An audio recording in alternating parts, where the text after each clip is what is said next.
September 21, 2012. This is Justice Done Dirt Cheap at the Justice Building in Fredericton, New Brunswick. Just wanted to give you an update today on what occurred. Now, what's interesting is today was a hearing regarding a bylaw matter. It's Bylaw T-4, Section 16. I believe that's the bylaw, but they're claiming there was an infraction and the matter had to be settled at trial. Now, this is regarding a $50 ticket that was issued by Constable David Beck in 2011, October 7, 2011, almost a year ago. And this matter has gone on through many different facets. Originally, I challenged the jurisdiction of the court to hear the matter because I provided a conditional acceptance to the arresting police officer, Constable David Beck. I conditionally accepted his offer to pay the ticket, conditional to him providing proof of claim that the ticket even applied to me. Now, that is not a refusal to pay, that's a conditional acceptance. And he refused to provide proof of claim. He ended up moving the matter along to the Bylaw Enforcement Agency for the City of Fredericton, who refused to provide proof of claim. And then they moved the matter forward to the City of Fredericton Solicitor's Office, the Solicitor for the City of Fredericton, Michelle Burzak. And so, through discussion and negotiation, I tried to have a simple matter answered, as in, please provide proof of claim, the City of Fredericton bylaws apply to me. They refused to discuss the matter. They said it was a matter for trial and I could basically plead my case to the court. They were not going to discuss it. One would think that a city the size of the City of Fredericton in New Brunswick would be able to provide proof of claim of such a simple thing, which is, do city bylaws apply to who? As in, who do they apply to?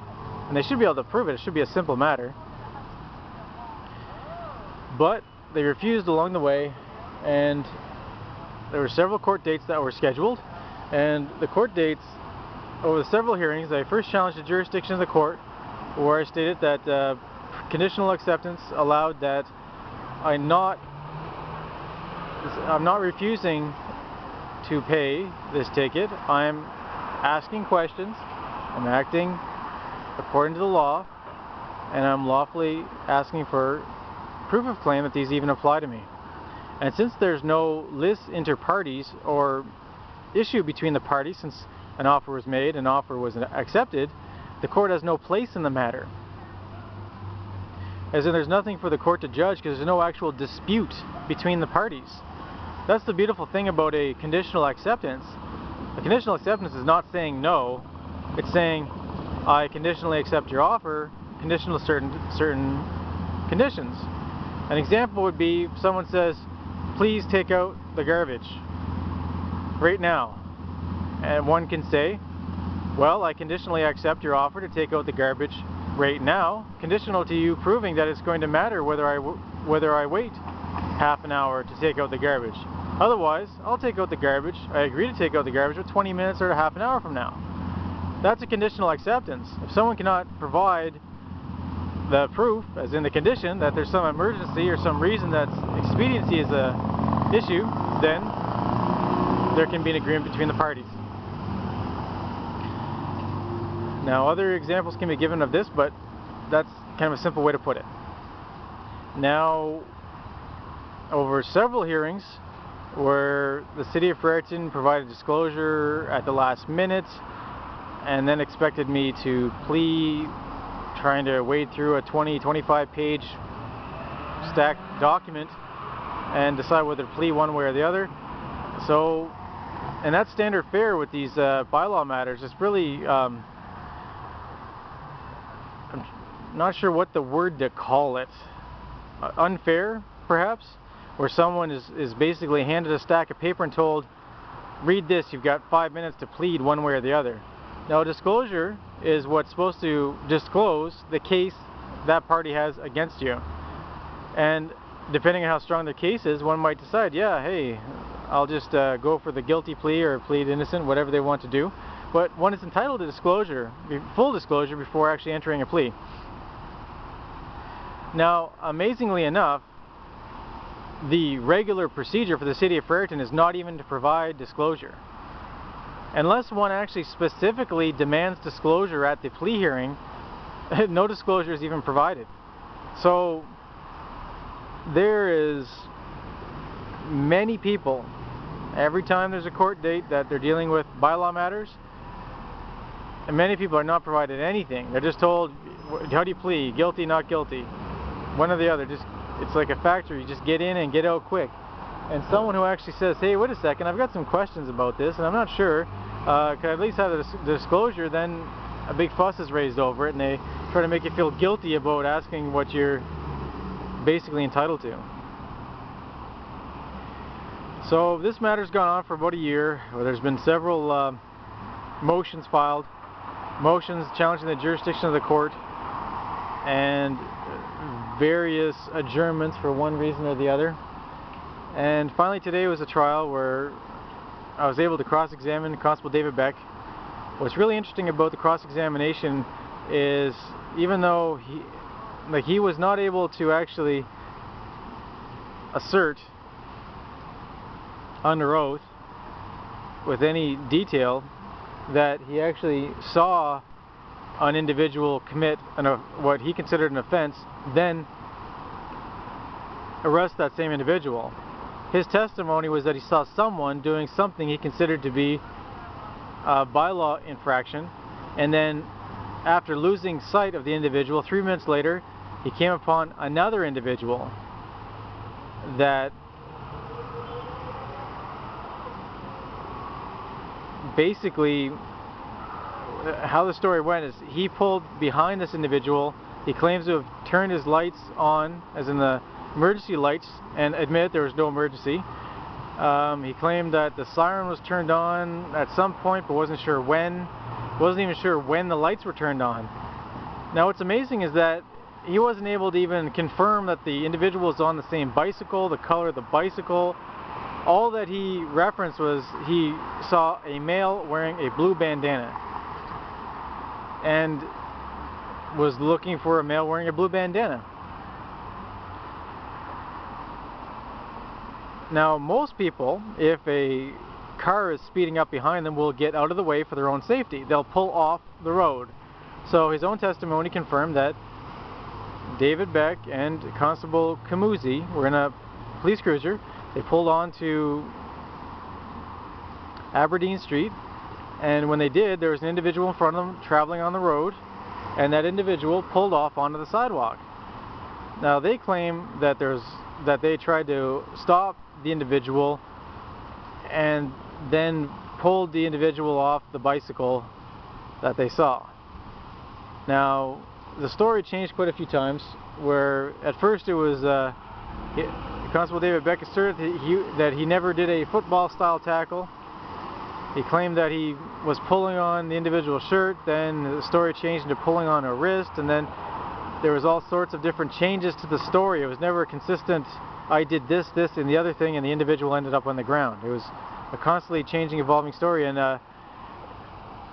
it's quite interesting that that occurred in that way. He wasn't even able to provide a clear account of how the suspect was pulled off the bicycle, yet asserted adamantly that a football style tackle never occurred. So through the line of questioning, it was established that he actually lost sight of the original individual that he claimed was doing or committing a bylaw infraction. Went after someone who he thought might have been the individual after losing sight for 2-3 minutes, and then apprehended this individual, pulling them off the bicycle. Now, under cross-examination, it was admitted that Constable David Beck does not actually know Provincial Procedures Act of New Brunswick. He's never actually read it in its entirety. He claims to have read sections, but is not sure which sections he read. It was confirmed under oath that he has one single ticket book that he's been using his entire career as a police officer, and he's never heard the term notice of prosecution. He's never issued a notice of prosecution, never filed one for this matter, and he's unaware of what the significance of that document. Now, anyone can view a copy of the Provincial Procedures Act online, and you can go into the section called Tickets. Tickets. It's not hard to find, and it totally describes how the police or a bylaw enforcement officer issues a ticket. And amazingly enough, the judge was unaware of the implications of the notice of prosecution, admitted at the hearing that Judge Mary Jane Richards did not have a notice of prosecution in front of her. Was wondering why I was going on and on about quoting the Provincial Procedures Act and couldn't understand the significance. This is just really mind-blowing stuff, that there's a ticket section of the Provincial Procedures Act, Provincial Offences Procedures Act of New Brunswick, and that act section deals with tickets specifically, and it was admitted by the judge herself, Mary Jane Richards, that they never file a notice of prosecution, ever. All they do is lay informations, and every procedure started with an information.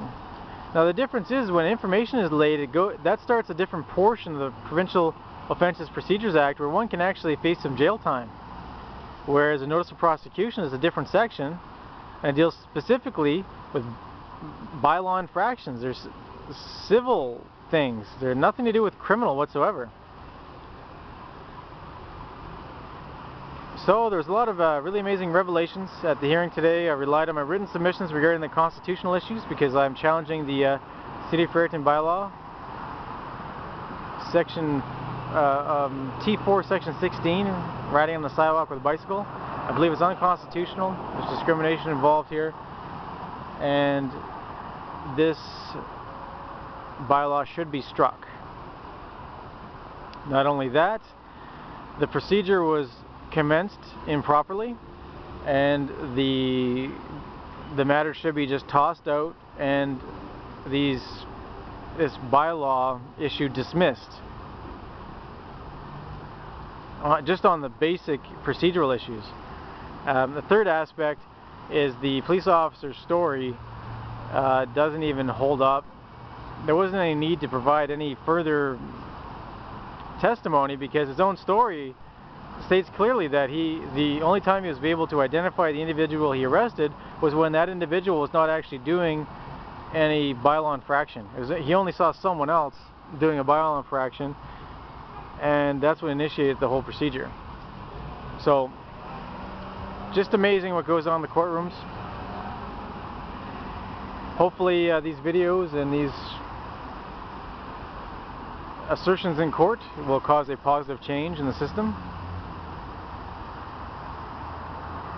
Thank you all for listening. This is Justice Dunder Chief, Fredericton, New Brunswick. Wishing you all a great day. Thanks for listening.